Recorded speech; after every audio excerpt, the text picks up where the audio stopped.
Muy bien. Entonces, continuando con nuestro programa, hoy tenemos que hablar de enfermedades en el sistema urinario. Y para empezar, entonces, vamos a iniciar con una introducción de algo que ya conocemos, que es parte de la anatomía y de la fisiología del sistema urinario. Como siempre, espero que estén participativos hoy, que pregunten. Si tienen dudas, por favor, de una vez las despejemos. Entonces, nuestro sistema urinario no es otra cosa que esos órganos que tenemos nosotros y que son los encargados de producir la orina y eliminar la orina. La orina es el líquido de desecho producto del metabolismo celular. Entonces ya nosotros sabemos que la fábrica para la producción de la orina es nuestro riñón. Ellos van a ser los órganos que segregan la orina. Los riñones son los sitios donde fabricamos la orina y a partir de ahí vamos a tener las vías urinarias, que son las vías por las cuales vamos a eliminar esa producción de orina o de sustancias de desecho. Son los ureteres, la vejiga y la uretra como tal. Entonces las vías urinarias se dividen principalmente en dos de acuerdo a su función. Los riñones, que son los órganos encargados de fabricar la orina, y las vías urinarias, que son los órganos encargados de transportarla y de llevarla al exterior del organismo o de eliminarla. ¿Cuál es la función principal entonces de nuestro sistema urinario? Mantener el equilibrio corporal, controlando la composición y el volumen de agua. Hemos dicho entonces que la orina como tal es un líquido de desecho. Entonces, al tratarse de una sustancia de desecho, pues puede llegar a ser nociva para el organismo, ¿cierto? Si nuestros riñones por algún motivo funcionan mal y este líquido de desecho se nos acumula, pues nosotros empezamos a tener problemas de salud. Esta orina o este líquido de desecho en algún momento puede empezar a ser nocivo para nosotros, nos va a intoxicar como tal. Bien.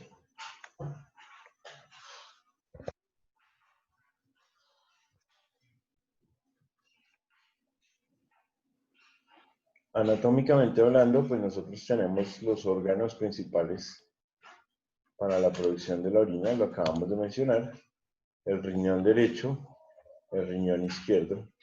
Siempre los riñones pues van a ser esos dos órganos, uno a cada lado. El riñón derecho un poco más abajo en relación con el izquierdo, debido a que dentro de sus relaciones con otras vísceras, pues va a encontrarse por debajo del lecho o en el lecho hepático, más bien por debajo del hígado. Y eso hace que anatómicamente se encuentren un poco más abajo que el izquierdo. En las partes superiores de cada riñón, pues tenemos las glándulas suprarrenales que, como ya habíamos visto, no hacen parte del sistema urinario. Y si hiciéramos un corte de nuestro riñón, pues tendríamos la localización de la unidad funcional y principal del riñón. ¿Quién me recuerda cómo se llama? La unidad principal y funcional del riñón.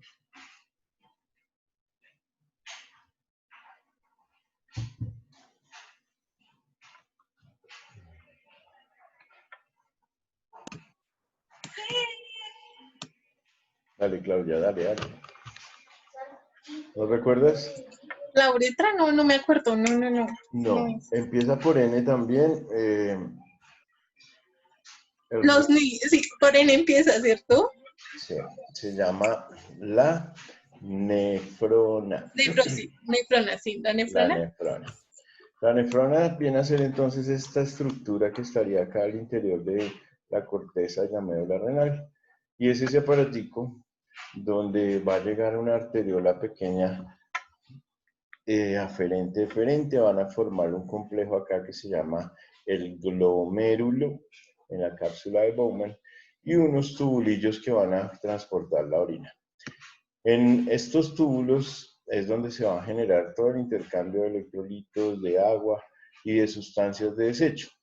Entonces, en la nefrona, las cosas importantes para nosotros van a volver al torrente sanguíneo y lo de desecho pues va a continuar haciendo parte de la orina como tal. Entonces está el túbulo proximal, el asa de Henle, el túbulo distal, el túbulo colector, que es el túbulo que definitivamente va a formar las vías urinarias.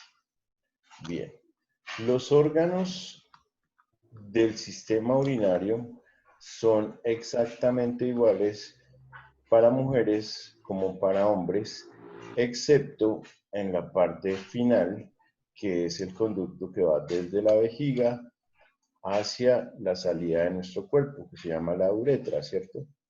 Entonces, desde la uretra hacia atrás, todo es idéntico entre hombres y mujeres. 2 riñones, 2 pelvis renales, 2 ureteres a cada lado, que llegan a esa bolsa o reservorio que se llama la vejiga, y a partir de la vejiga se va a eliminar la orina por la uretra.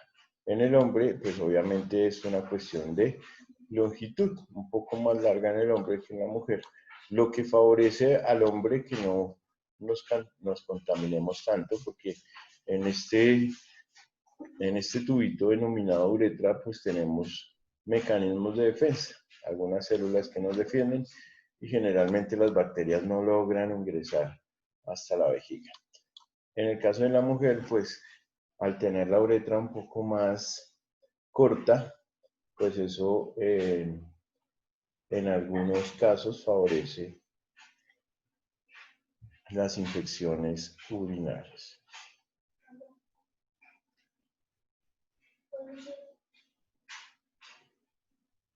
Bien.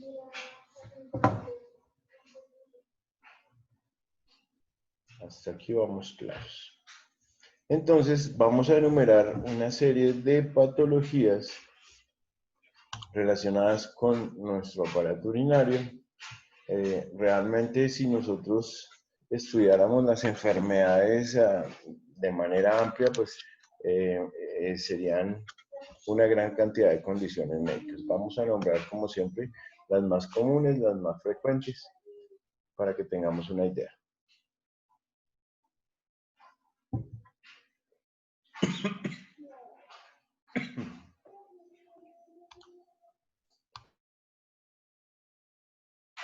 Bien, entonces,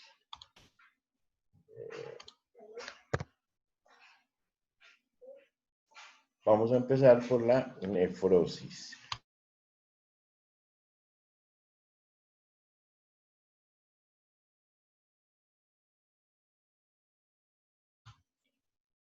En la nefrosis, entonces, vamos a decir que es una condición médica en la cual las proteínas que están en la orina exceden una cierta cantidad. Quiere decir que las proteínas deben permanecer en el torrente sanguíneo. Las proteínas que nosotros circulamos o tenemos deben permanecer en nuestro torrente sanguíneo. Sin embargo, en algunos casos, nuestro riñón, muchachos, espérenme un segundito porque si no, no me van a dejar dictar clase, tengo una llamada.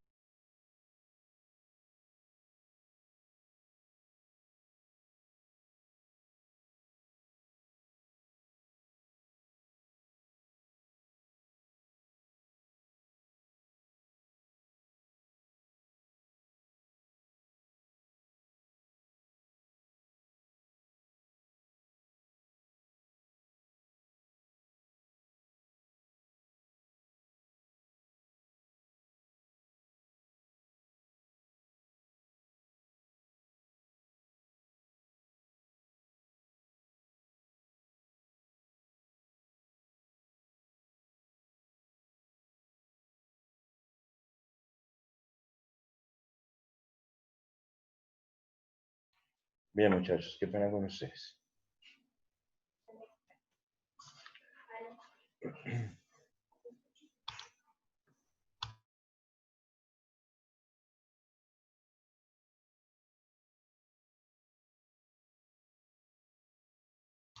Entonces, como les decía, en esta enfermedad de la nefrosis, las proteínas nunca deben estar presentes en nuestra orina. Entonces resulta que cuando ustedes se hacen un examen de orina normalito de laboratorio, en esos exámenes se discriminan varias variables, ¿cierto? Entonces les hablan de la densidad de la orina, del color de la orina, del pH de la orina, y aparece una lista de componentes, urobilinógeno, bilirrubinas, proteínas. Las proteínas, si se llegaran a encontrar, tienen que ser menores a 25 miligramos por decilitro. La idea es que sea negativo, que siempre que ustedes tengan proteínas diga negativo. Pero si aparecen proteínas en la orina, quiere decir que estamos sufriendo de una insuficiencia renal o una nefrosis. ¿Listo? También está relacionado con altos niveles de colesterol y triglicéridos. O sea, ¿la nefrosis es igual a la insuficiencia renal? Es similar, o sea, tienen o comparten ciertas características. Cuando un riñón es insuficiente o está en nefrosis, pues filtra proteínas, no debe filtrarlas. Las proteínas deben quedarse en el cuerpo y deben quedarse en sangre, porque es que el tamaño de la proteína da para que no sea eliminada por el riñón. Al ser eliminada quiere decir que nuestro riñón está funcionando mal. Los niveles altos de colesterol y triglicéridos son otra característica.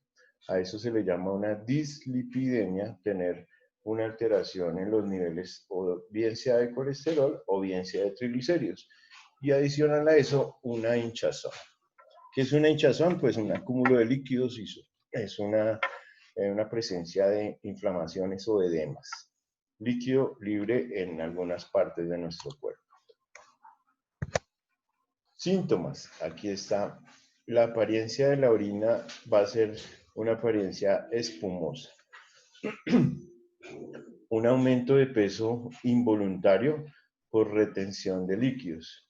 Quiere decir que los líquidos empiezan a acumular y vamos a tener un aumento de peso relacionado con esa retención de líquidos. Vamos a perder el apetito y vamos a tener una hipertensión arterial.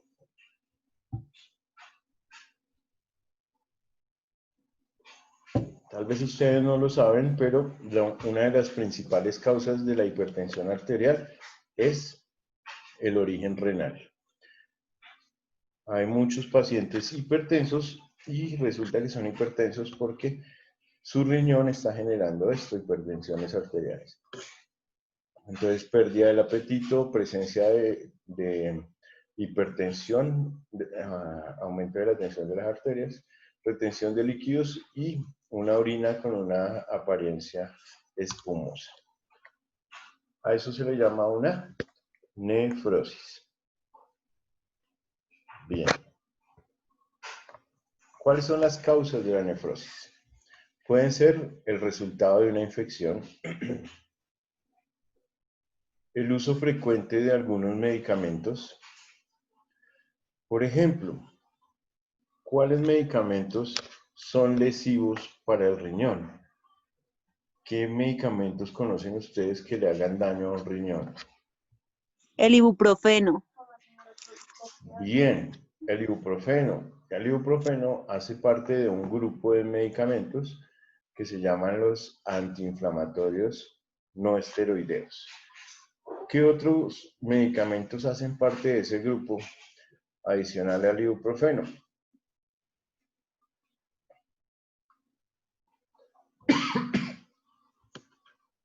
Ibuprofeno, diclofenaco, naproxeno. No se asusten. Bueno, pero resulta que el diclofenaco cualquiera lo toma cuando le duele algo, ¿cierto?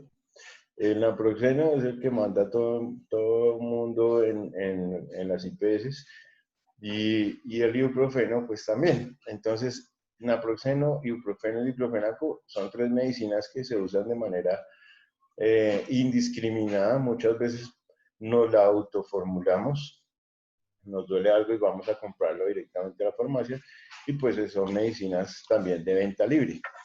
Entonces nunca le piden a uno una fórmula médica para vender esto. Cuando uno toma estos medicamentos, debe hacerlo por tiempos entre 3 y 5 días máximo, no de manera diaria. Cuando uno tiene o necesita un medicamento diario para el manejo de dolor, ahí sí nos toca remitirnos al más común y menos grave o menos contraindicado de todos, que es el acetaminofén. El acetaminofén. ¿Qué pasó? Bueno, el acetaminofén, perdón. El cáncer también es una condición médica. Los trastornos genéticos y los trastornos inmunitarios.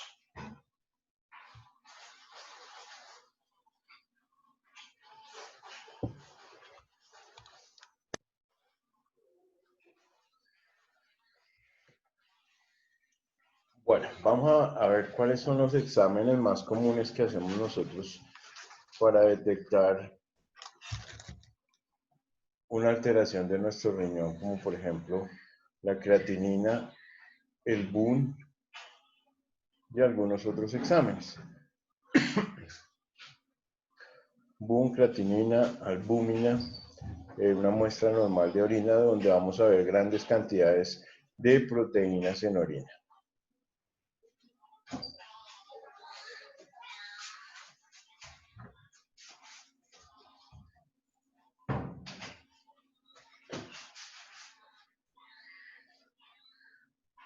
¿Alguno de ustedes sabe qué es la creatinina? ¿No? Bueno. Resulta que dentro de las células de nuestro cuerpo que están en un constante intercambio, hay unas que son las células musculares. Nuestros músculos, con cierta frecuencia, cambian las células musculares. Entonces, unas células mueren y aparecen unas células nuevas musculares.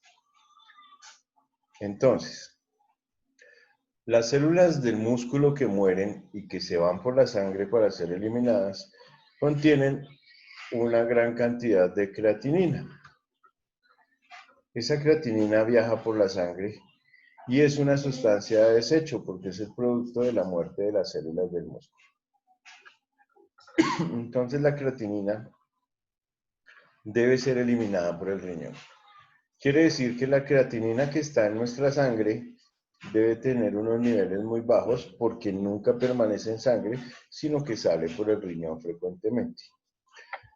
Si nosotros tomamos una creatinina en sangre y resulta que está elevada, quiere decir que nuestro riñón no la está filtrando para ser eliminada. ¿Queda claro el concepto? Entonces, si nuestro riñón no filtra la creatinina y la elimina por la orina, pues se aumentan sus niveles en sangre. Entonces, este es uno de los principales marcadores con los que cuenta un médico para poder diagnosticar una enfermedad renal. Quiere decir que siempre que a ustedes les pidan una creatinina es para ver la función de sus riñones. Y el otro marcador es el nitrógeno ureico. Estas son sus siglas en inglés, BUN. El BUN y la creatinina son los exámenes que generalmente pedimos para revisar la función renal. ¿Cuándo se pide la creatinina? Sobre todo cuando vamos a hacer exámenes de rayos X que tengan que ver con medios de contraste. Entonces nos van a inyectar una sustancia para que sea visible en las imágenes emitidas por imágenes diagnósticas. Entonces le dicen a uno TOM-TAC con contraste, una resonancia magnética con contraste. El contraste es un líquido que nos permite en imágenes ver ciertas estructuras del cuerpo. Si la creatinina está bien, te pueden colocar el medio de contraste. Si la creatinina está mal, no te hacen el examen, o por lo menos no con medios de contraste. Bien. La orina o las proteínas en orina son muestras que se pueden hacer en una muestra aislada, inicialmente una simple muestra de sangre, Pero también resulta que cuando hay la sospecha pedimos proteínas en orina de 24 horas. Entonces no sé si ustedes hayan tenido algún familiar al cual le hayan pedido que recoja la orina durante 24 horas en unos recipientes como en unos galones y ese tipo de cosas. Entonces es para medir qué cantidad de proteína está dejando pasar nuestro riñón y así confirmar enfermedades como la nefrosis. Siguiente. ¿Cuál es el tratamiento? Pues el tratamiento es controlar, digamos que controlar la presión arterial de manera inicial, porque el aumento de la presión va a seguir dañando el riñón. La meta es mantener las tensiones por debajo de 130/80.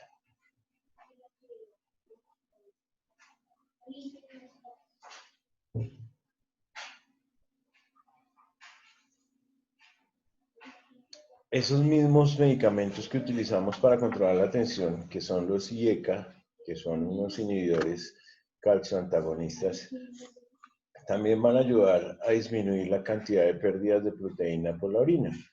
Estos medicamentos o los de este grupo IECA son conocidos como, por ejemplo, el enalapril, el captopril, que son medicamentos antihipertensivos. Bueno, entonces nos ayudan a controlar la hipertensión, pero también nos ayudan a disminuir la cantidad de pérdidas por la orina.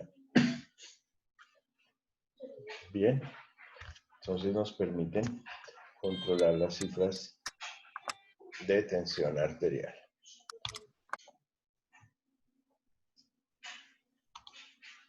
Bueno, perfecto.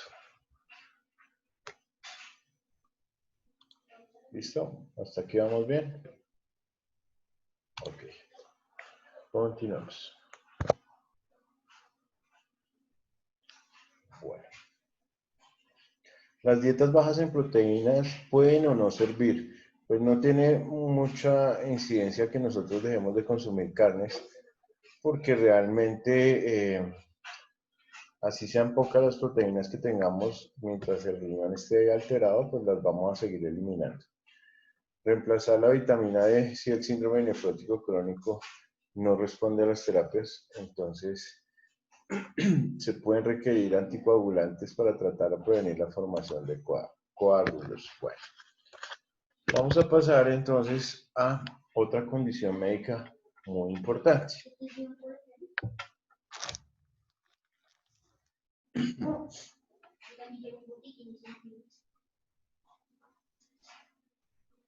Otra condición médica muy importante.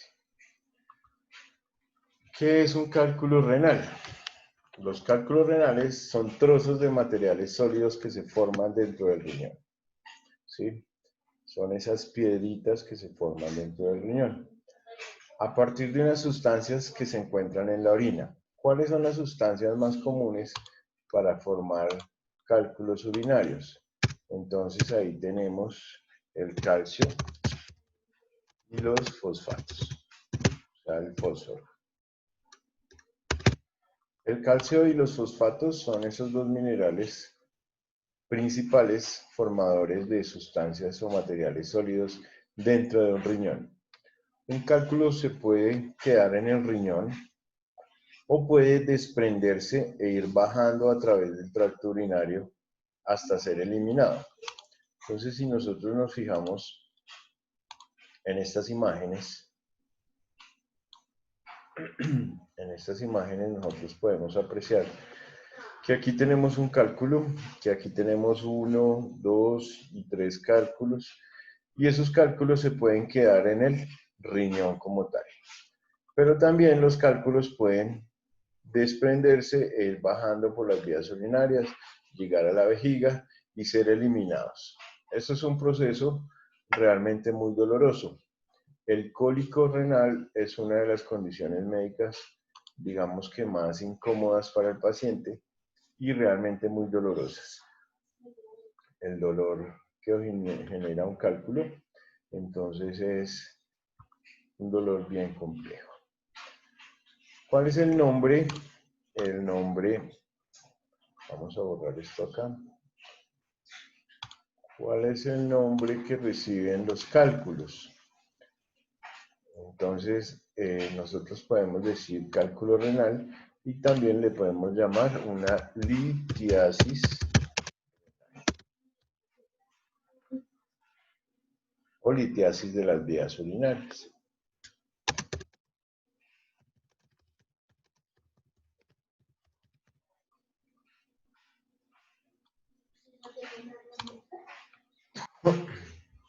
Una litiasis renal o una litiasis de las vías urinarias. Litiasis significa cálculo. Litiasis significa cálculo. Entonces, si el cálculo está en el riñón, ¿cómo se llamará? Se va a llamar una nefrolitiasis. Nefrolitiasis, presencia de cálculos en el riñón. Pero resulta que no está en el riñón, sino que ya salió hacia las vías urinarias. Entonces, ¿cómo se llaman los dos conducticos que bajan a cada lado del riñón? ¿Ureteres? Los ureteres. Entonces, ¿cómo se llamará el cálculo al interior de un ureter? Ureterolitiasis. Ureterolitiasis.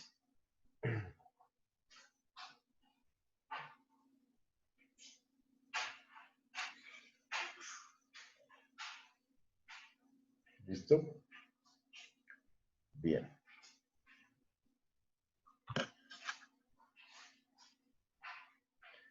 Si se encuentra en la vejiga, no se llama. ¿Cómo se le dice a la vejiga?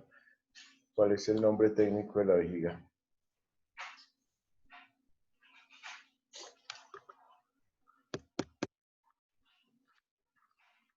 Se llama cisto. La vejiga es un cisto. Cisto significa vejiga. Por eso nos da cistitis. ¿Listo? Entonces es una litiasis cística. No es una cistolitiasis, no. Es una litiasis cística.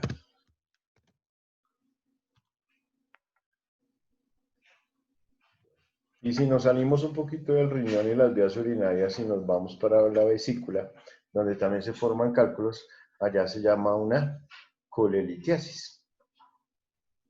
¿Listo? Cole viene de colédoco o de vesícula biliar y allá también se producen cálculos. Listo, vamos a borrar aquí estos términos. Ya tomaron nota: nefrolitiasis, ureterolitiasis, litiasis cística. Son algunos términos que tenemos que empezar a manejar muy bien. Los síntomas son muy dolorosos. Los cálculos, al ir pasando por los ureteres en la vejiga y la uretra, producen un dolor renal intenso, un dolor al orinar, la presencia de sangre en la orina. Entonces, ¿cómo se le llama al dolor renal intenso? Cólicos renales. ¿Cómo se le llama al dolor al orinar? ¿Quién dijo yo? Dolor al orinar. ¿Quién se sacó 5 ya? 5, 4, 3, nada. El dolor al orinar se llama disuria. ¿Y cómo se llama la presencia de orina en la sangre? Perdón, de sangre en la orina. ¿Hematuria? Ay, ya me estaba regalando más 5. Bueno, hematuria. Muy bien. La hematuria es la presencia de sangre al interior de nuestra orina. La disuria es la dificultad o el dolor para orinar. Y el cólico renal, pues es el dolor propio del riñón. Entonces, cuando tengamos un paciente y lo estén presentando en la entrega de turno, vamos a decir que tenemos un paciente con una urolitiasis, que es en general cálculos en las vías urinarias. Ya habíamos dicho que cálculo en el riñón era nefrolitiasis, en los ureteres ureterolitiasis.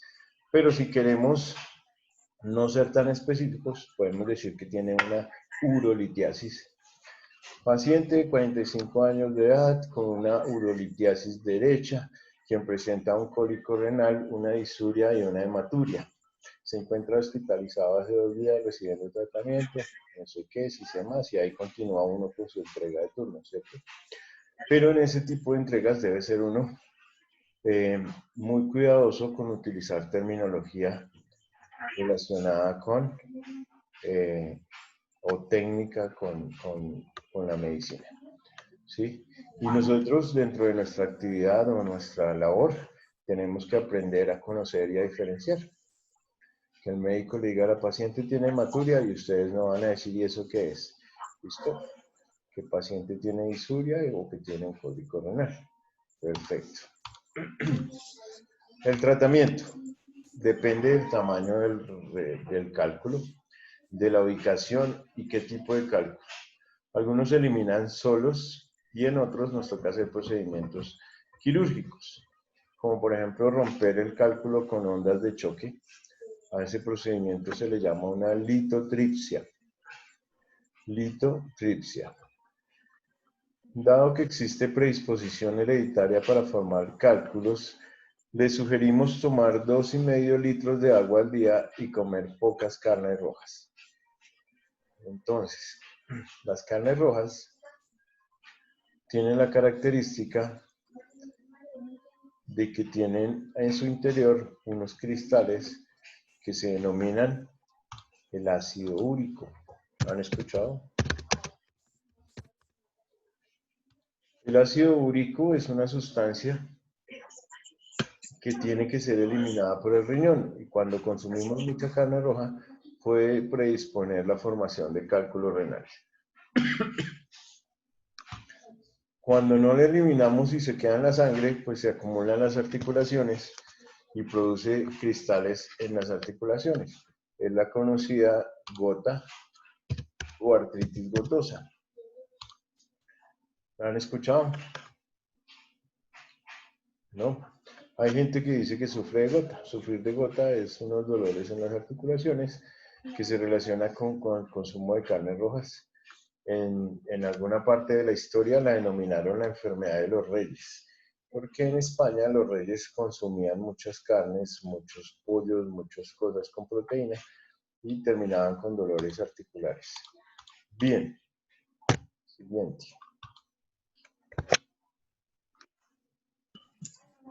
Vamos a hablar ahora de las infecciones del tracto urinario o de las infecciones de vías urinarias.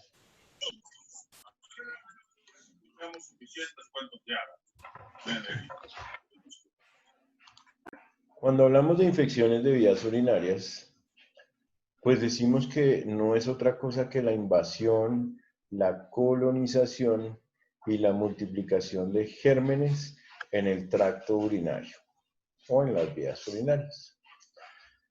Debe estudiarse con cuidado y diagnosticarse lo más tempranamente posible para evitar que se nos dañe nuestro riñón.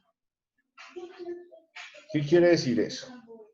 Generalmente, la vía de ingreso de un germen, ¿cuál creen ustedes que es?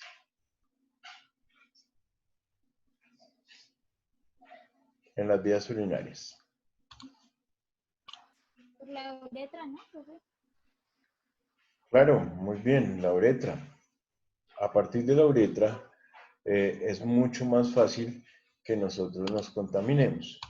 En el caso de la mujer, pues resulta que el tubo digestivo está muy cercano tanto a la vía genital como a la vía urinaria.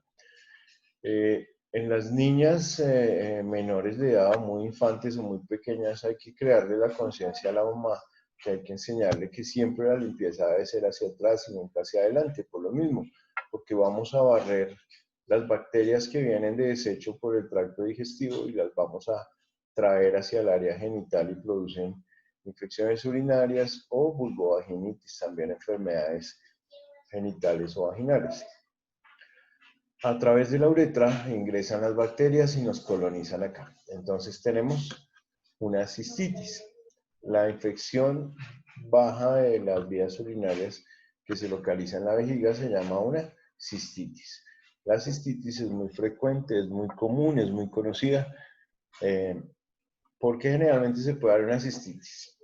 Primero, porque cuando tenemos la necesidad de ir al baño a la micción o a eliminar la orina, no lo hacemos, porque estamos en un puesto de trabajo que no nos lo permite, o porque estamos haciendo otras cosas y no vamos al baño cuando tenemos realmente la necesidad de hacerlo. Por ejemplo, un cajero de un banco está sentado y tiene que estar ahí hasta que tenga ese tiempo de descanso para poder por lo menos levantarse a tomarse un tinto o a ir al baño, ¿sí? Y así con muchos otros trabajos. El que vende, el que recarga las tarjetas en Transmilenio y está en la entrada de la estación. O sea, tiene la fila y no se puede parar de ahí. Ellos necesitan entonces, o generalmente hacen ese tipo de infecciones. Las infecciones urinarias tienen la característica de que siempre son ascendentes. Ascendentes quiere decir que van subiendo por las vías urinarias. Entonces, inicialmente se nos infecta la vejiga, luego se nos infectan los ureteres y alcanza a la pelvis y al riñón. Cuando localizan la pelvis se llama una pielo y cuando se localiza en el riñón se llama una nefritis. Entonces, las pielonefritis son otra enfermedad que ya es una infección localizada en el órgano vital e importante de nuestras vías urinarias. La pielonefritis es una infección de las vías urinarias altas. La uretritis y la cistitis y la ureteritis son infecciones de vías urinarias bajas. Bien.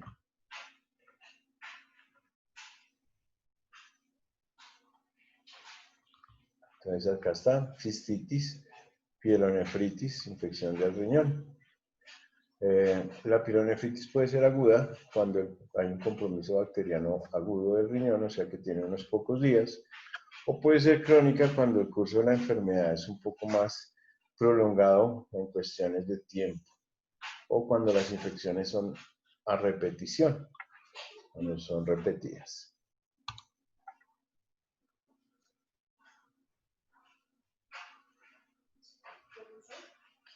Siguiente.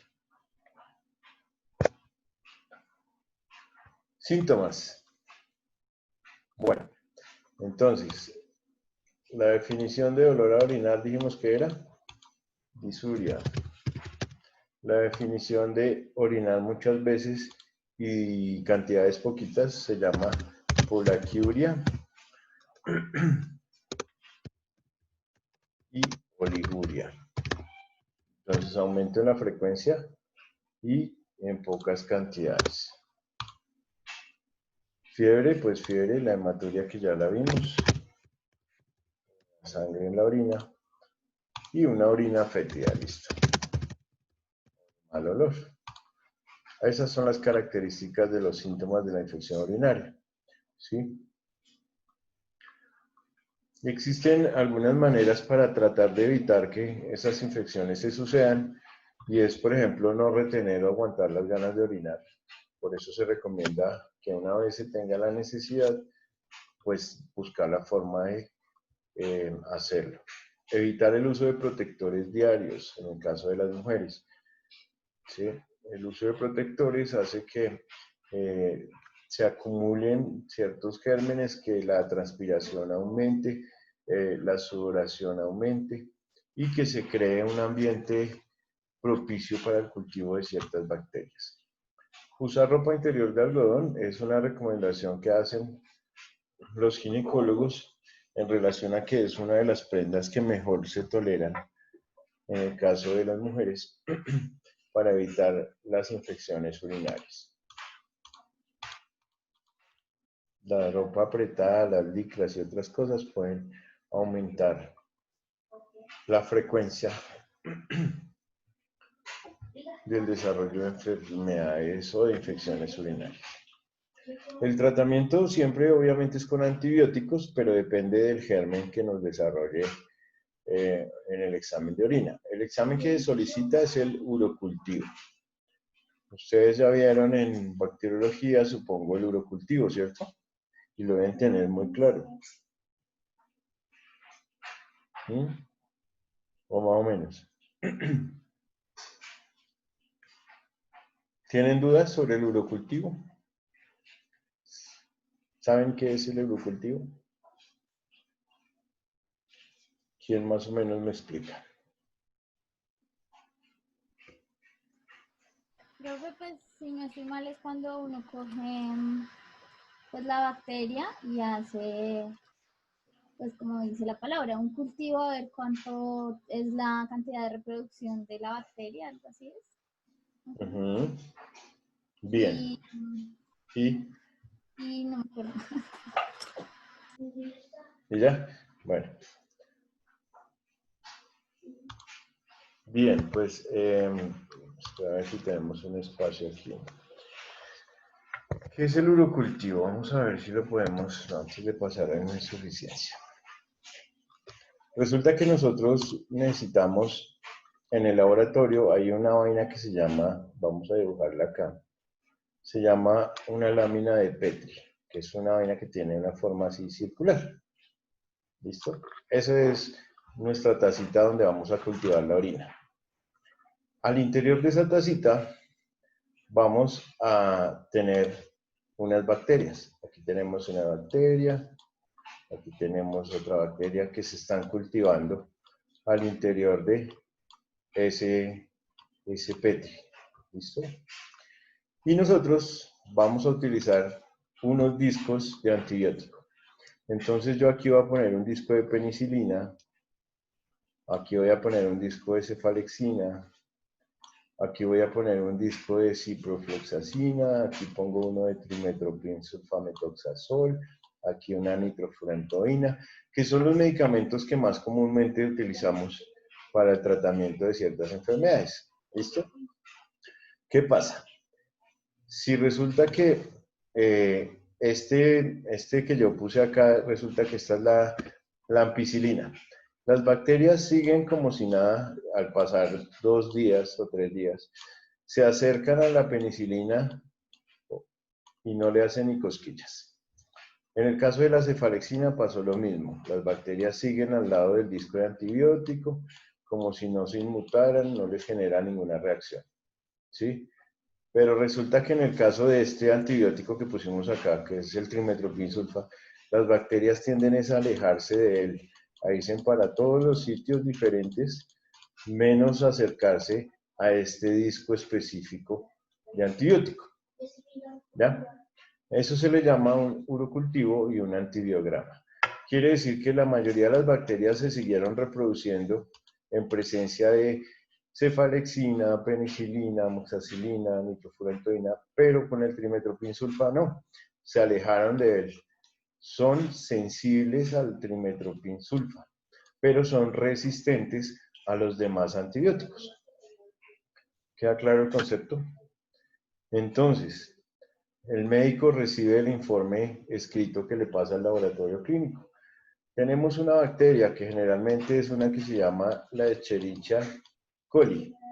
La E. coli es una bacteria que viene del tracto digestivo y es la que mayormente contamina la orina. Entonces, tenemos más de 100.000 colonias de Escherichia coli. Es sensible a la cefalexina, ampicilina, pero es resistente a esas, pero es sensible al trimetoprim-sulfa. Entonces, el médico, pues con esa información, ya sabe que lo que tiene que formular es un trimetoprim-sulfa y va a hacer un tratamiento mucho más efectivo, como quien dice, casi que va a la fija. ¿Listo? Entonces, este tipo de ayudas diagnósticas son muy importantes. ¿Queda claro? El urocultivo. Entonces, uno manda los días de tratamiento que sean necesarios. De acuerdo a cada antibiótico, hay unos esquemas. ¿Sí? Unos serán cada 6 horas por 7 días, otros serán cada 12 horas por 10 días, dependiendo del antibiótico. Y con eso se logran controlar las infecciones urinarias. Bien, vamos a hablar de otra enfermedad del riñón que se llama la insuficiencia renal. Como su nombre lo indica, es un riñón insuficiente. Es la disminución en la capacidad de filtración que tienen los riñones. Esto obstaculiza la salida de las sustancias de desecho a través de la orina, lo que origina alteraciones importantes en todas las funciones del cuerpo. Si la función del riñón es filtrar sustancias de desecho y eliminarlas, pues cuando esa función se ve alterada, ¿qué pasará con las sustancias de desecho? Pues se quedan circulando por todos nuestros órganos y sistemas. Eso es como cuando uno está acostumbrado a sacar la basura todos los días y resulta que dura 20 días sin sacar la basura, ¿cierto? Entonces, si uno lleva 20 días sin sacar la basura de su casa, pues la casa se contamina, coge mal olor, puede llegar a atraer roedores, moscas y otras cosas similares. En la orina o en el riñón es lo mismo. Cuando funciona bien, todos los días saca la basura, todos los días elimina los desechos. Pero cuando está insuficiente, cuando su capacidad de filtración se ve alterada, pues los tóxicos que deben ser eliminados por el riñón se quedan dando vueltas en el cuerpo y lo intoxican. Entonces el color de la piel nos cambia, la textura de la piel nos cambia, nos vemos como si estuviéramos realmente intoxicados, porque tenemos unas sustancias al interior de nuestro cuerpo que nos están contaminando. ¿Queda claro? Bien. ¿Por qué se produce? Generalmente es una consecuencia de otras enfermedades crónicas que no estén siendo controladas. Las más comunes, la hipertensión y la diabetes. ¿Sí? Entonces es un riñón dañado, pero que no se dañó porque sí. Se dañó porque tenemos otro par de enfermedades que no controlamos. O una de esas dos, no pueden ser las dos al tiempo. Pueden ser las dos al tiempo, pero no necesariamente están las dos al tiempo. ¿Cómo se le llama entonces a una enfermedad del riñón? A una enfermedad del riñón se le llama nefropatía. La nefropatía. ¿Listo? Eso es una alteración de nuestro riñón. Y le vamos a poner el apellido a esa nefropatía. Esa nefropatía puede ser una nefropatía diabética o puede ser una nefropatía hipertensiva. La nefropatía diabética o la nefropatía hipertensiva es el apellido de esa nefropatía. ¿Listo? Entonces simplemente, si es una diabetes lo que tiene el paciente y le daña el riñón, va a ser una nefropatía diabética.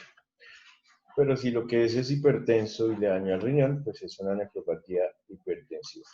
Entonces cuando el médico diga el paciente tiene una nefropatía hipertensiva, entonces ustedes lo que van a asumir y a entender es que la hipertensión arterial le generó al paciente un problema renal.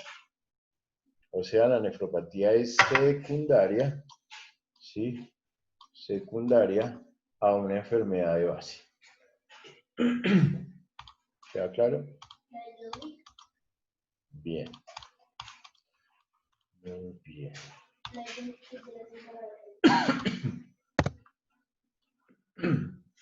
Los síntomas iniciales de esta enfermedad son la inflamación de los pies o de las piernas. Después se inflama todo el cuerpo. Hay una disminución en la orina y se presenta un malestar generalizado que incluye debilidad, fatiga, falta de aire, diarrea y vómitos frecuentes. En esta enfermedad grave de larga evolución se requiere de atención y de controles médicos, obviamente. ¿Cómo se llama entonces a la inflamación de los pies y las piernas? Gracias por participar. ¿Qué dijiste, Natalie? Cuando están reumatizados, Edema, muy bien, edema. Los edemas, perdón, los edemas no, la garganta de tanto hablar ya me empieza como a fallar. Los edemas son la inflamación de los miembros inferiores. ¿Por qué se da la inflamación de las piernas y de los pies? por la retención de líquidos. La retención de líquidos. ¿Y por qué no se inflaman otras partes del cuerpo de manera inicial?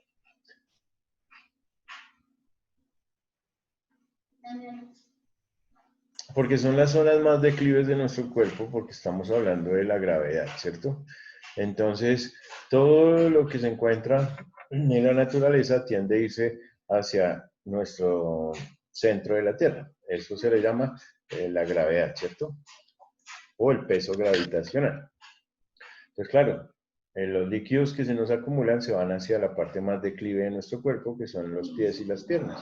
Por eso, cuando una persona trabaja mucho todo el día en la calle caminando, puede llegar con las piernas o los pies inflamados, porque son las zonas que van a recoger en mayor parte de esos líquidos en exceso. Bien. Todo lo demás, todos los demás síntomas relacionados, pues es porque nos estamos intoxicando, como les decía al principio. Las sustancias de desecho que se acumulan en el torrente sanguíneo.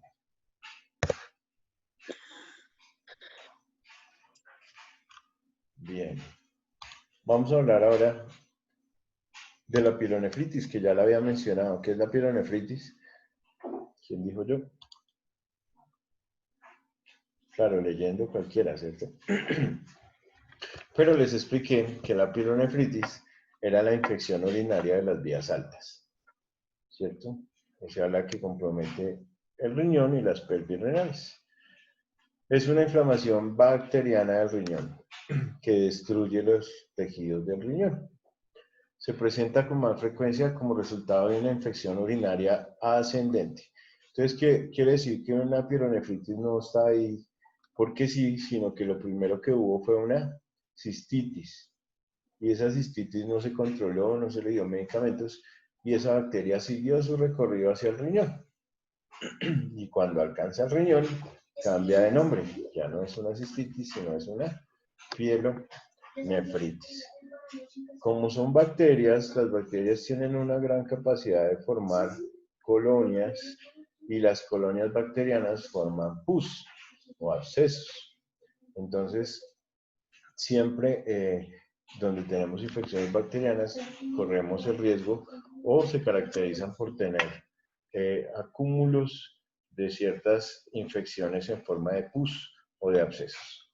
Las bacterias gram negativas como la E. coli, la que les mencionaba ahorita como ejemplo, la Escherichia coli, la Klebsiella, que invaden uno o ambos riñones. Esas son las más frecuentes gérmenes o bacterias causantes de infecciones del riñón.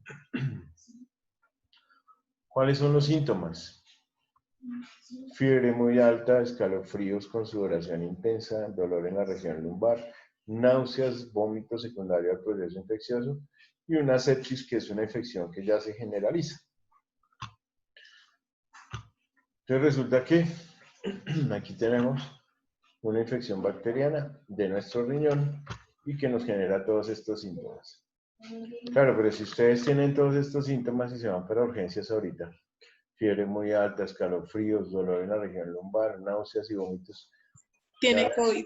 exactamente, le van a decir, no, usted es un sospechoso de coronavirus, pielonefritis ni que nada. Y claramente no tiene nada que ver, ¿cierto? Son dos entidades y condiciones diferentes. Bueno, vamos a ver entonces esa pielonefritis, cómo la veríamos nosotros en un corte sobre el riñón. Siguiente. Siguiente, ¿ya puedo pasar? Bien.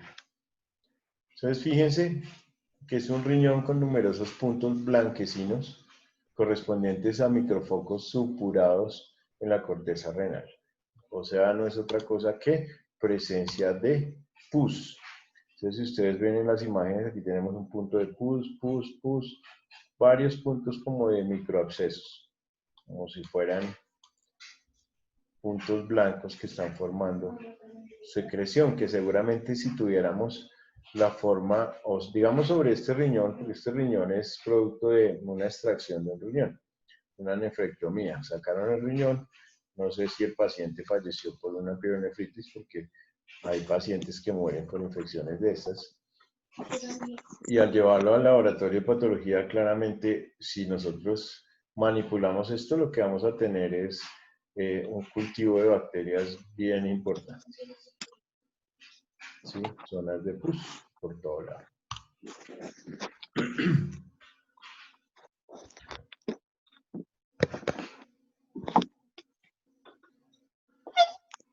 Bueno, esto a nivel del glomérulo, que hace parte de la nefrona. Aquí tenemos el glomérulo como tal, ¿sí? Y vamos a tener focos de pielonefritis. Vamos a adelantarnos esas imágenes. Aquí vamos a hablar de algo que se llama el síndrome nefrótico y algo que se llama el síndrome nefrítico. La O la vamos a cambiar por una I, nefrótico y nefrítico. Vamos a empezar hablando del síndrome nefrótico y luego terminamos hablando del nefrítico. Recuerdan que la primera patología de la que hablamos al inicio de clase era de la nefrosis. Entonces el síndrome nefrótico pues es muy similar a la nefrosis. Se caracteriza por un daño en la membrana basal del glomérulo que deja escapar las proteínas. Entonces fíjense que la presencia de proteínas es como uno de los marcadores más importantes en los síndromes nefróticos o en las nefrosis.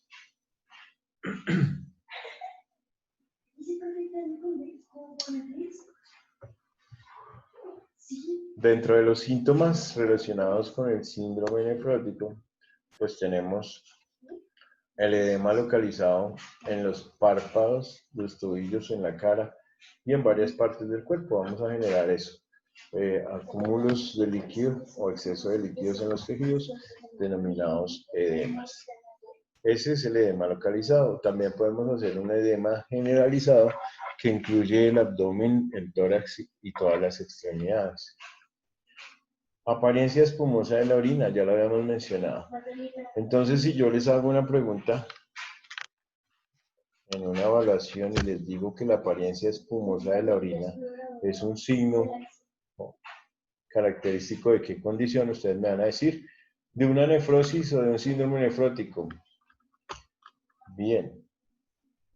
El aumento de peso por la detención de los líquidos, la pérdida del apetito y la hipertensión arterial. Los mismos que vimos en la nefrosis. ¿Recuerdan? Hipertensión, pérdida del apetito, aumento de peso por acúmulo de líquidos y edemas. Esos son un síndrome nefrótico. Siguiente. Fíjense en el síndrome nefrótico cómo hay un edema palpebral, un acúmulo en los párpados. ¿Sí? Aquí tenemos inflamación de los dos párpados o de ambos ojos. Eso pasa en los síndromes nefróticos. Lo mismo en esta mano. Si ustedes ven esta mano, ¿cuántos años cree que tiene la paciente? Denme una idea. Esta es una mano Pues parece que era como un niño, como ¿Como de cuántos años le pones tú? ¿Hoy 5 años? 5 años, 7 añitos, sí. Bueno, pues resulta que este es un paciente de 93 años de edad, ¿sí? Uy. Que presenta un edema importante en la mano. Fíjense que lo que uno espera encontrar en un adulto de 93 años son esas líneas o esas arrugas propias de la edad. Pero la inflamación es tan importante que las arrugas se pierden. Entonces uno no puede determinar las líneas o las arrugas propias de la edad, sino 93 años con un síndrome nefrótico. Así se ve la apariencia. Siempre que ustedes tengan inflamación en las manos, y ustedes se miran sus manos, en los nudillos hay todas las arruguitas de los nudillos, ¿cierto? Cuando ustedes dejen de ver los nudillos en sus manos, realmente tienen una inflamación. Listo. Esa es una característica en la hipertensión en el embarazo, en la que llaman la preeclampsia. En la preeclampsia, las inflamaciones de las piernas y las manos de la mujer en embarazo es uno de los signos característicos. Entonces, que se pierdan las líneas de las arrugas de las manos, eso es un edema de manos y seguramente sí está haciendo una preeclampsia. Bueno, esto vamos a pasarlo, las fotografías de patología, porque no son... el síndrome nefrítico, entonces uno era el nefrótico, este es el nefrítico. Entonces aquí la inflamación o alteración de los glomérulos. ¿Dónde se encuentran los glomérulos? En la cápsula de Bowman al inicio de las nefronas. Es la parte inicial de la filtración y la producción de la orina. Se producen por una respuesta inmunitaria, por una infección o como producto de otra enfermedad.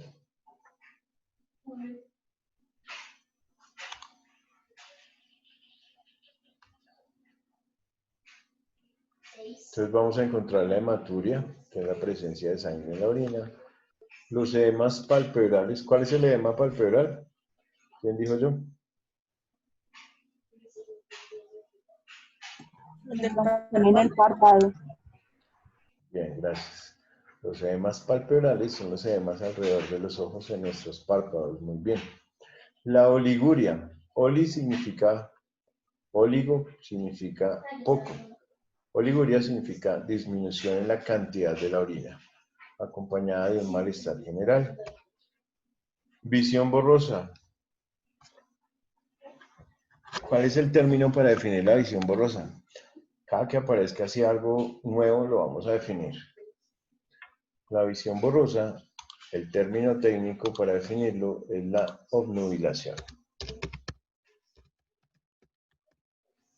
¿Han escuchado?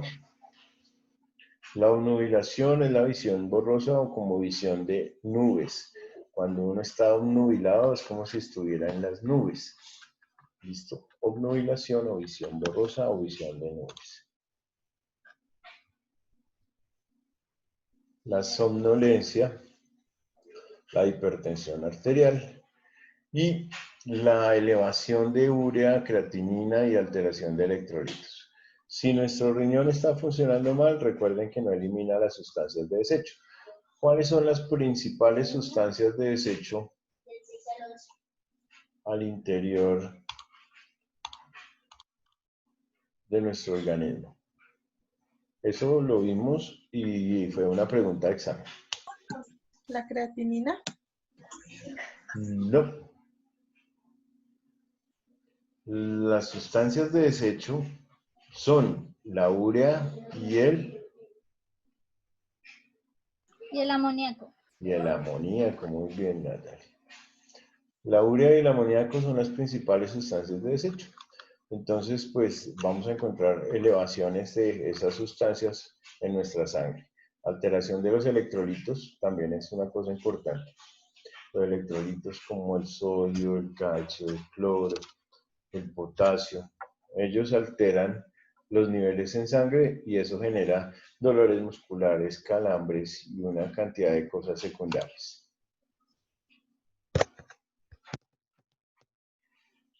Hay otra enfermedad, o sea, el síndrome nefrítico es secundario a otra enfermedad vascular, una vasculitis denominada la púrpura de Schönlein-Henoch.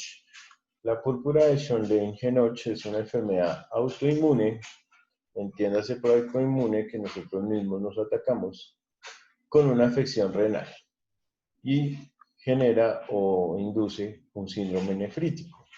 Entonces aquí vemos imágenes de cómo se vería una púrpura. Una púrpura, que son esas lesiones petequiales, ¿sí? O purpúricas, tienen esa coloración violácea característica de las vasculitis. Siempre que ustedes en las piernas les aparezcan punteados, vetados así, de esa coloración, piensen en un problema vascular. Entonces, o es una púrpura ¿sí? Que es una destrucción de plaquetas o trombocitos o problemas plaquetarios. Generalmente son por disminución de las plaquetas en sangre. Entonces son púrpuras trombóticas, trombocitopénicas. Trombocitopenia significa disminución de plaquetas o trombocitos. Púrpuras trombóticas, trombocitopénicas. Síndrome nefrítico. Los riñones presentan un aumento de tamaño. Los glomérulos se encuentran aumentados de tamaño y hay una gran proliferación de células mesenquiales con aumento de su matriz. Entonces, un aumento del tamaño de los glomérulos a nivel de las nefronas hacen que, digamos que la fase de filtración del riñón para poder eliminar todas las sustancias de desecho se vean alteradas.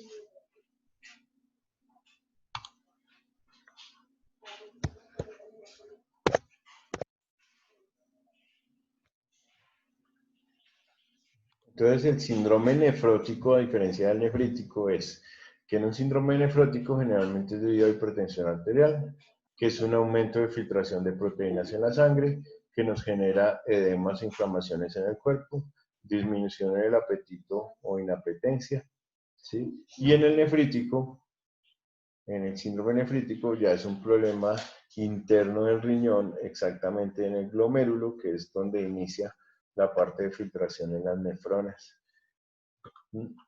provocando que las sustancias de desecho no puedan pasar a ser eliminadas.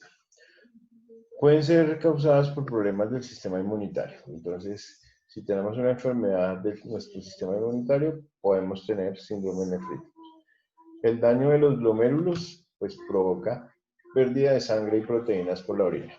Por eso, síntomas y signos, pues, incluyen la hematuria y la proteinuria. Hematuria y proteinuria. Esos son los términos. Una cuarta parte de las personas con glomerulonefritis crónica no tienen antecedentes de la enfermedad. La glomerulonefritis. Daños en los glomérulos. ¿Dónde está el glomérulo? En la nefrona. Lo siguiente incrementa el riesgo de padecer esta afección. Entonces, trastornos de la sangre o del sistema linfático. Exposición a disolventes de hidrocarburos. Entonces, personas que tienen un riesgo ocupacional porque trabajan con hidrocarburos o disolventes. ¿Listo? O sea, trabajadores de petróleos y ese tipo de cosas. Antecedentes de cáncer. E infecciones como estreptococos, virus, infecciones del corazón o presencia de abscesos en alguna parte del cuerpo. Pueden alcanzar el riñón y generar la glomerulonefritis o síndrome nefrítico. Uy, aquí, bueno, aquí hay un error de ortografía, no es acceso sino absceso, con B, la primera. Me disculparán por los afanes. Pero bueno, los abscesos perirrenales, aquí como ya lo hice al principio del siguiente párrafo, pues estamos hablando de un absceso, es una acumulación de pus, ¿cierto? Ya eso lo sabemos todos. Siempre que hablamos de absceso, hablamos de acumulación de pus. ¿Y qué es pus? Reunión o colonización de bacterias, ¿cierto? Generalmente todos los abscesos van a causar, ¿qué? Hinchazón, inflamación, ¿sí? No sé si alguien alguna vez ha tenido un absceso, una infección en la piel o alguna cosa de esas. Generan ese tipo de situaciones. En este caso, un absceso perirrenal quiere decir alrededor del riñón. Es una cavidad de pus que puede estar alrededor de uno o de ambos riñones. Es causado por una infección, claramente. Además de ser una dolencia relativamente rara, presenta la indeseable cualidad de ser de diagnóstico tardío y de tener que ingresar frecuentemente en los servicios urológicos o quirúrgicos, lo cual condiciona una mortalidad no desdenable. Una sobreestancia hospitalaria, complicaciones relacionadas con sepsis, procesos patológicos asociados a diabetes, mellitus o nefropatías obstructivas. Entonces, tener abscesos alrededor de un riñón es una condición médica grave que tiene como principal, digamos que punto desfavorable a que no manifiesta ningún síntoma, sino cuando la enfermedad ya está bien avanzada. Entonces nosotros vamos generando abscesos al lado del riñón, no tenemos ninguna dolencia o malestar.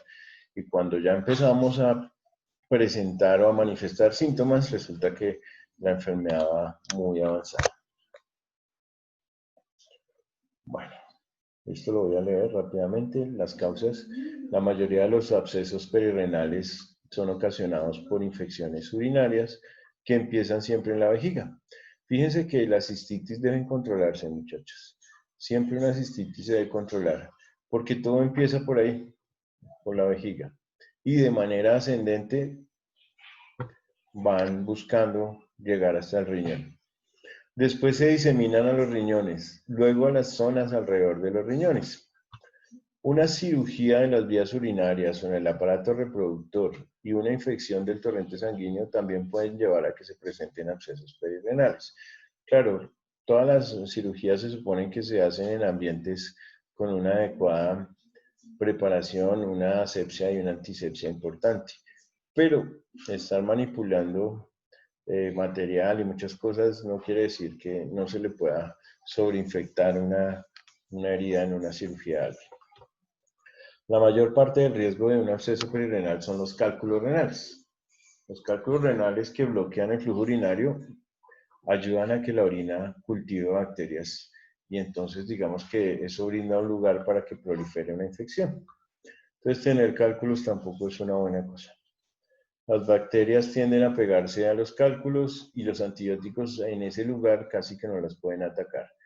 Entonces, las bacterias pegadas a las piedritas de cálculo hacen que los cálculos como que las defiendan del antibiótico. Los cálculos se encuentran entre el 20 y el 60% de los pacientes con abscesos perirrenales. Otros de los factores de riesgos para esta afección incluyen diabetes, tener las vías urinarias anormales, traumatismo y el uso de drogas intravenosas. Síntomas: escalofrío, fiebre, dolor en el costado, que es el lado del abdomen, o generalizado en el abdomen, el cual puede irradiarse hacia la ingle o a la pierna hacia abajo. Ese es, digamos, que el dolor característico, sobre todo de un cálculo. Empieza el dolor en la parte lumbar, únicamente del lado por donde tengamos el cálculo o el absceso. Entonces tenemos un dolor lumbar al lado derecho o al lado izquierdo. Empieza en la región lumbar, o sea, en la parte de atrás de la espalda. Se irradia hacia el mismo lado del abdomen. Entonces es un dolor que se irradia al mismo lado, digamos si es derecho, pues al lado derecho.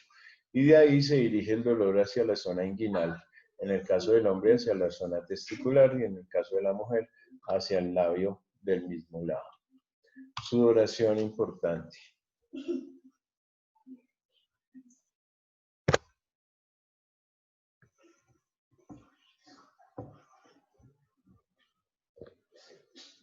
Pruebas y exámenes. Dentro de las pruebas y los exámenes vamos a incluir un cultivo de sangre. Así como existe un urocultivo, aquí también existe un hemocultivo. El urocultivo es cultivar la muestra de orina y el hemocultivo es cultivar la muestra de sangre. La tomografía axial computarizada de abdomen, también llamada TAC de abdomen, ¿cierto? La ecografía del abdomen, análisis de orina, que puede ser parcial de orina, y el urocultivo, que ya lo hemos mencionado y ya lo expliqué. Esos son los exámenes que nos dan una mayor sensibilidad para buscar qué es lo que está generando el dolor abdominal o este tipo de cosas. Siguiente. Tratamientos y expectativas. Para tratar un absceso perirenal, el pus se puede drenar. ¿Cómo drenaría uno un absceso? Tiene que ser guiado por ecografía. Generalmente a eso se le llama radiología intervencionista y es una especialidad médica en la cual un médico radiólogo con un transductor de ecógrafo logra ubicar el absceso y con la otra mano trata de guiar un catéter, llegar hasta el absceso y drenarlo. Eso es a través de la piel, o sea, es una punción. Igualmente se deben administrar antibióticos inicialmente a través de la misma zona afectada. En general, el diagnóstico y tratamiento son rápidos de un absceso perirenal, deben llevar un buen pronóstico en general. Los cálculos renales se deben tratar también para prevenir las infecciones posteriores. En raras ocasiones la infección se puede diseminar, o sea, irse para otros sitios, más allá de la zona del riñón. Esto puede ser mortal, que una infección se vaya por la sangre, pues va a ocasionar la muerte del paciente. Las infecciones urinarias altas, las pielonefritis, los abscesos perirenales, que logran que la bacteria alcance la sangre y se vaya hacia otras zonas, suele ser mortal, ¿sí? Eso es una causa importante o frecuente de muerte. De eso murió el Papa Juan Pablo II, por ejemplo, y hay varios personajes que tienen unas infecciones urinarias que terminan haciendo una sepsis, que es una infección generalizada de todo el cuerpo, de todos los sistemas. Bien, otra condición, el cáncer de vejiga, muy frecuente. Cuando se desarrollan células cancerosas en los tejidos que forman la vejiga. Eso no tiene mayor complique, está muy claro el concepto. La neoplasia o neoformación de células maligna es un cáncer más frecuente del aparato urinario. Entonces, si hablamos de cáncer en las vías urinarias, el más frecuente es el de la vejiga, no es el del riñón, como podría uno pensar. Cáncer de riñón también hay, pero es más frecuente el cáncer de la vejiga.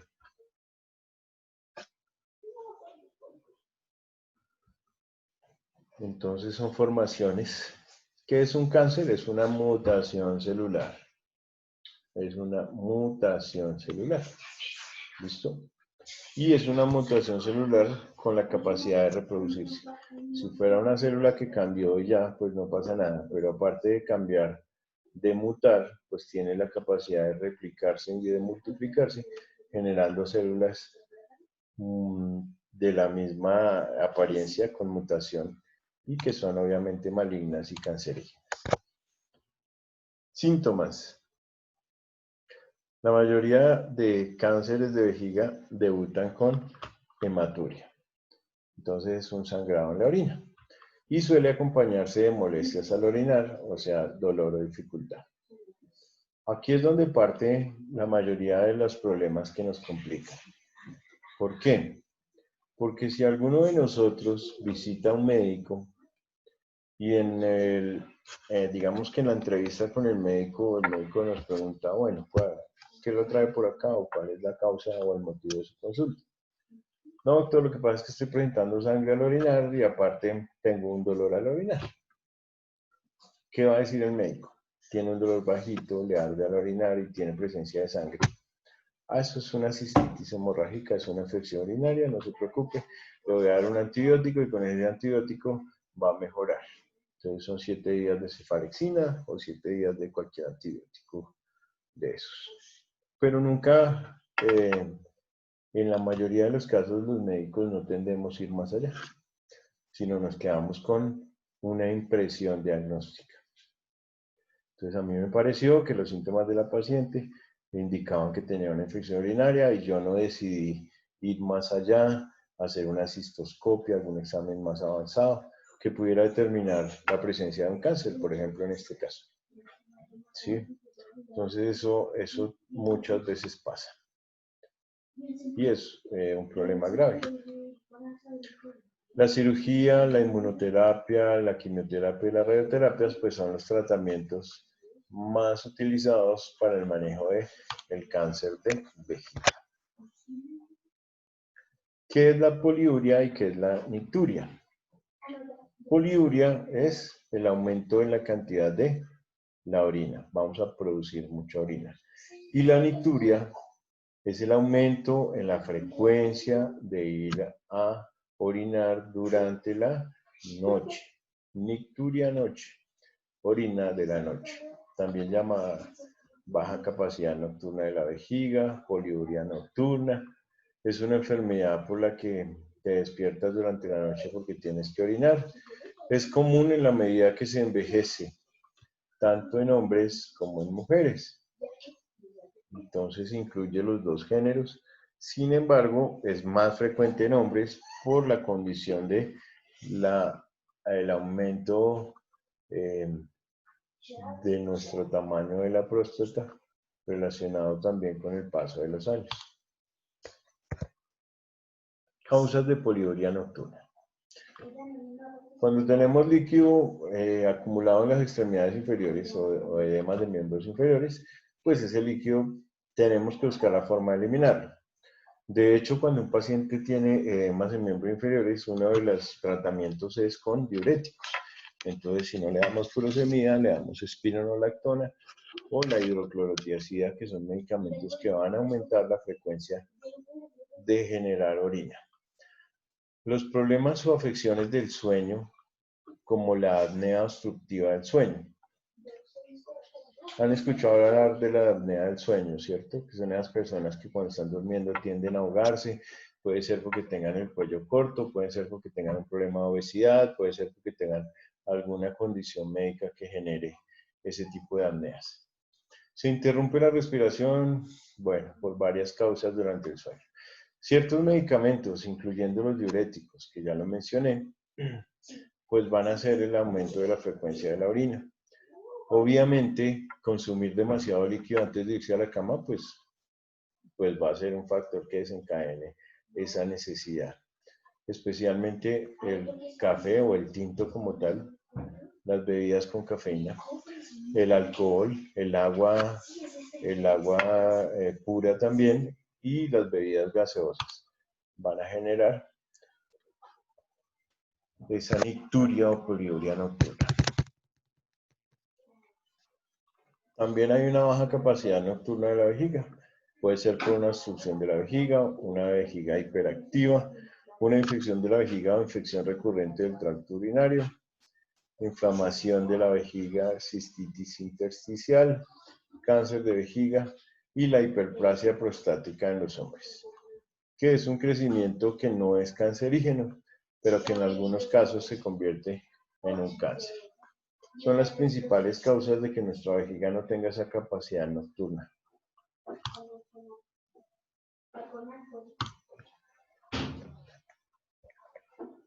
Bien. Ya lo habíamos dicho, grandes cantidades de líquidos, diabetes sin tratar, ya sea de tipo 1 o tipo 2 de diabetes insípida, diabetes gestacional, que es la que ocurre durante el embarazo.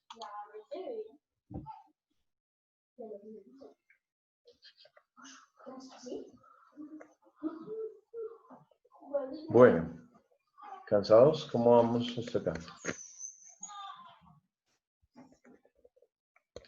No han hablado mucho hoy.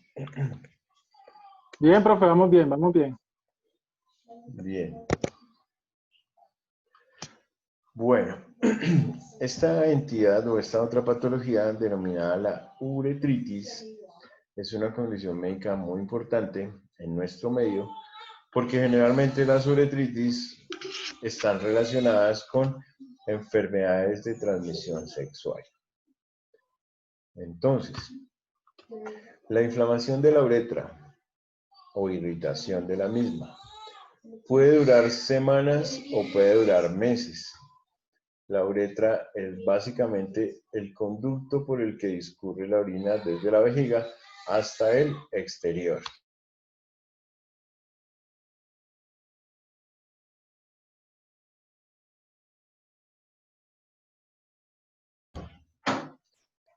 Bien, entonces en el hombre, pues de la vejiga hasta el meato urinario. ¿Cómo se llama el orificio por donde sale la orina,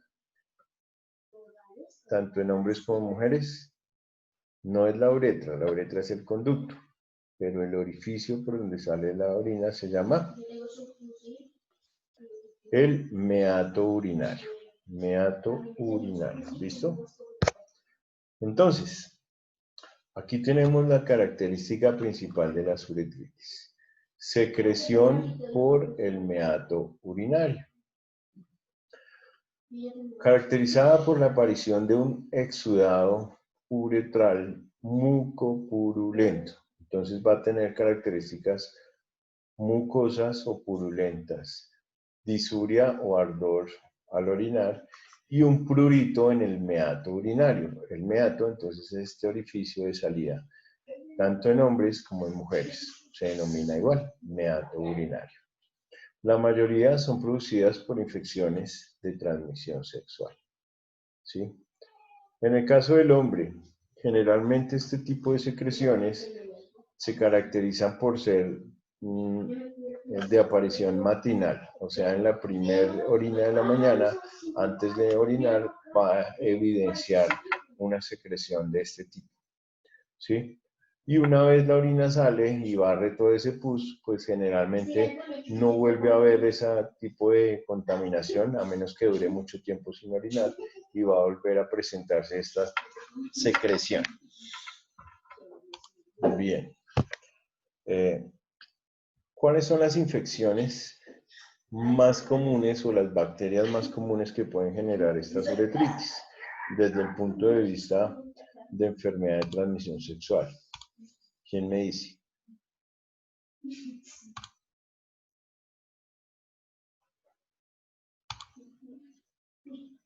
¿Quién?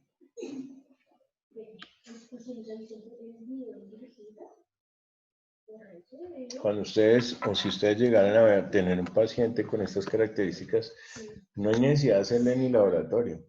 Bueno, el laboratorio es un frotis uretral o un frotis de esa secreción, ¿cierto? Pero generalmente con solo ver estas características uno ya sabe que tiene. VIH. No. SIDA.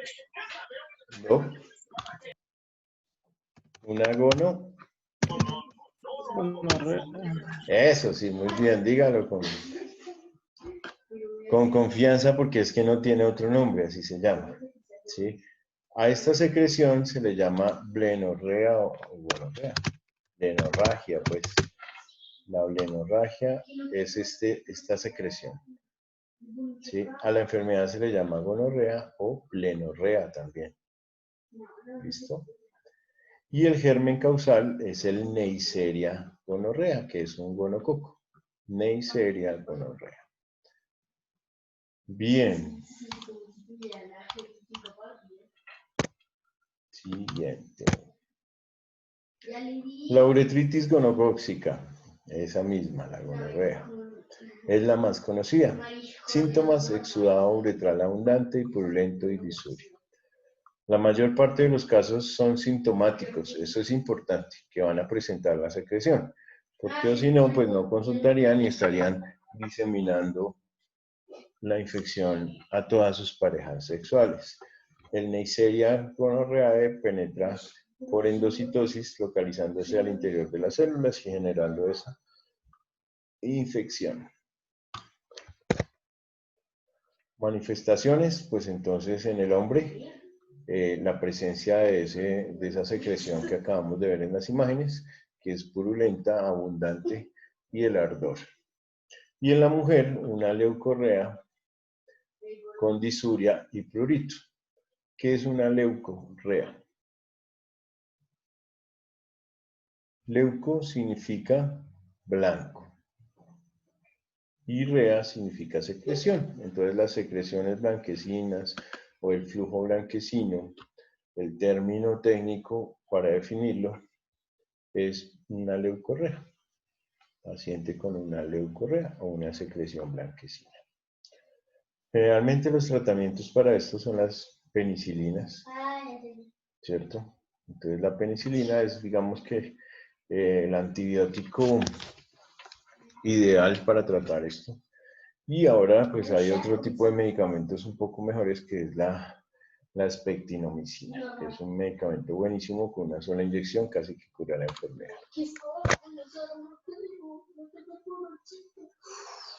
También tenemos una uretritis que ya no es gonocóxica. Entonces son otros gérmenes, como por ejemplo la Chlamydia trichomatis, el Ureaplasma ureaticum y el Mycoplasma genitalium. Estos son otros tipos de gérmenes que pueden generar inflamaciones o infecciones en la uretra, pero ya no es el gonococo, que es el que vimos. Sus manifestaciones clínicas, afortunadamente y al igual que las anteriores, es la presencia de un exudado, pero ya no va a ser purulento, sino va a ser un exudado mucoso. Exudado mucoso.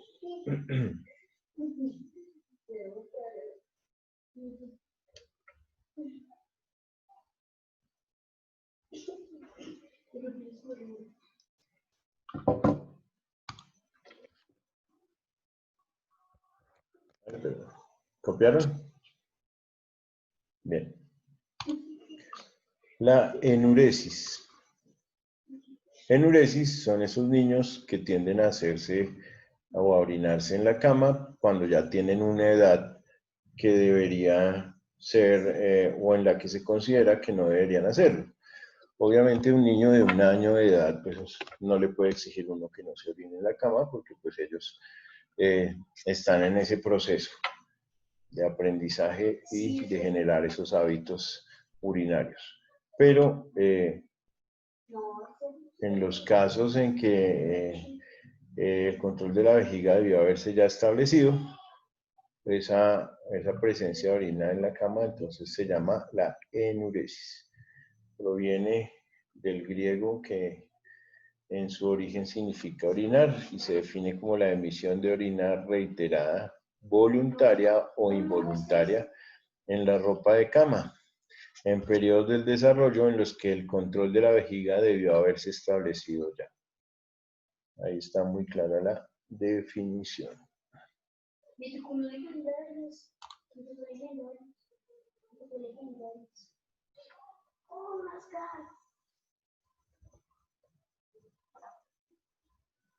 Bien. Siguiente.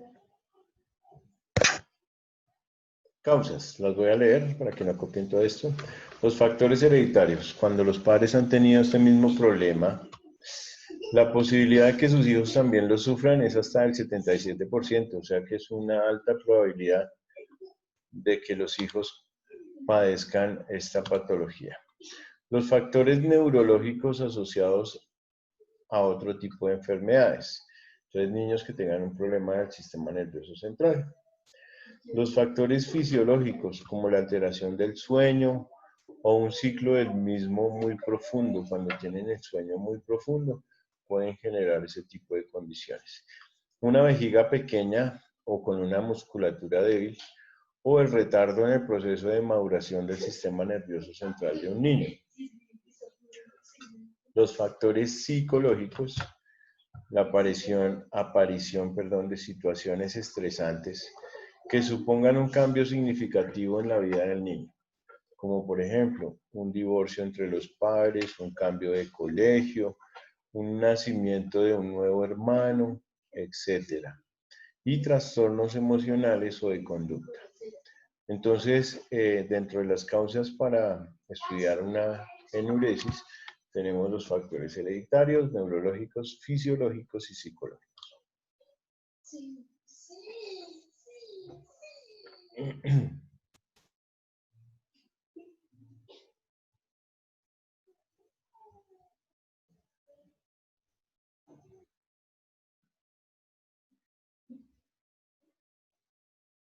Bien.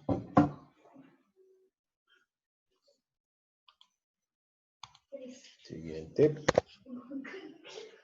Síntomas. La principal síntoma es pues la micción involuntaria, generalmente durante la noche y con frecuencia al menos 2 veces al mes. Esto puede suceder después de que el niño presencie algunos cambios en su vida, por ejemplo, el traslado de la familia a un nuevo ambiente, pérdida de un miembro de la familia de un ser querido, la llegada de un nuevo bebé a la familia, el cambio de escuela, situaciones de estrés, ya lo dijimos, mayormente se le atribuye entonces a factores psicológicos que a factores realmente fisiológicos.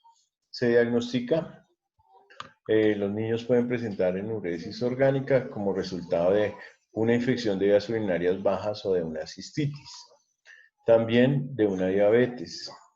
Este tipo de enuresis finaliza cuando es curado el proceso infeccioso que lo originaba o establezca la diabetes que ocasionaba la poliuria.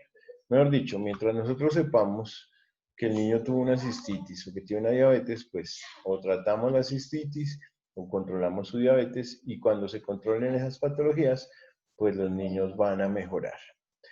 En el caso de otras enfermedades como las convulsiones por fiebre o en la epilepsia, pues ya la cosa cambia un poquito, porque pues hay pacientes con episodios convulsivos que dentro de su misma convulsión generan emisiones de orina o de manera involuntaria.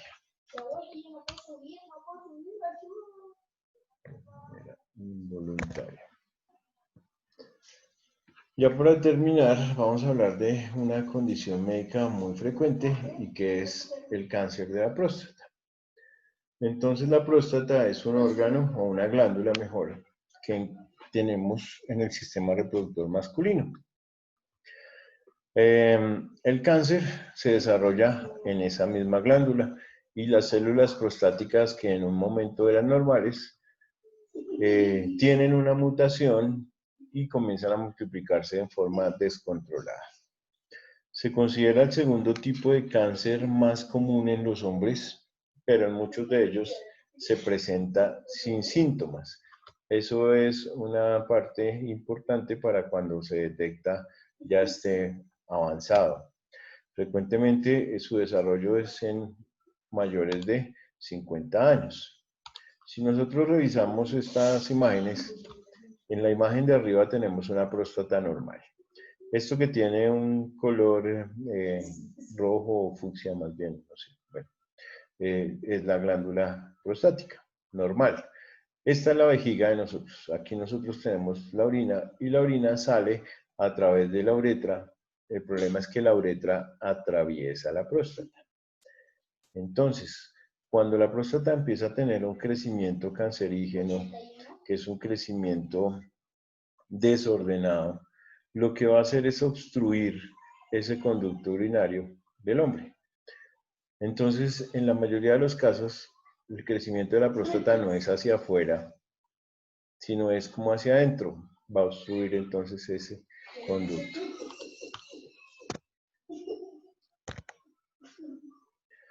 Dolor al orinar, orina dificultosa o orina con dificultad, disfunción eréctil. Detección, las formas de detectar este cáncer son la prueba de sangre llamada el PSA o antígeno prostático específico. Es una prueba importante que se hace en sangre y nos da es una herramienta muy importante para sospechar un aumento de la próstata. La exploración al examen físico de la glándula prostática se hace a través de un tacto rectal. Ustedes han escuchado. Los casos que resulten ser sospechosos se deben continuar con la extracción de una muestra de tejido prostático, o se van a hacer una biopsia de la próstata. Y el tratamiento, pues, factores como la edad, el estado de salud previo del paciente son muy importantes para determinar asimismo el tratamiento, que puede ser una cirugía, que es una extracción total de la próstata, que puede incluir radioterapias, como en cualquier cáncer, o quimioterapias o combinación de las tres. Bien. La retención de la orina, fíjense que es la imposibilidad de vaciar adecuadamente la vejiga. Yo les mostré en la imagen que desafortunadamente la próstata no crece hacia afuera. Esta es una próstata normal y en vez de aumentarse el tamaño hacia afuera, se aumenta es como hacia adentro y nos tapa la salida de la orina. Aquí está el conducto perfecto y acá está obstruido y ocluido. Y eso hace que se aumente la cantidad de orina, que no podamos eliminarla. Y aquí es cuando a los viejitos les pasamos la sonda urinaria para poder disminuir en algo o generar la posibilidad de tener su orina de manera adecuada. Un riñón se puede dañar porque esto se tape. ¿Por qué? Porque de manera retrógrada se aumentan las presiones, el riñón empieza a colapsar, se hidronefrosa o se aumenta de tamaño. Y fíjense el paciente cuando llega a urgencias, cómo le encontramos el globo vesical. ¿Sí? A eso se le llama un globo vesical y es una retención de orina bien importante. Bueno, muy bien. Vamos a dejar hasta acá la parte relacionada con las alteraciones del sistema urinario. Muchas gracias por su atención. Vamos a pausar entonces la presentación y el video.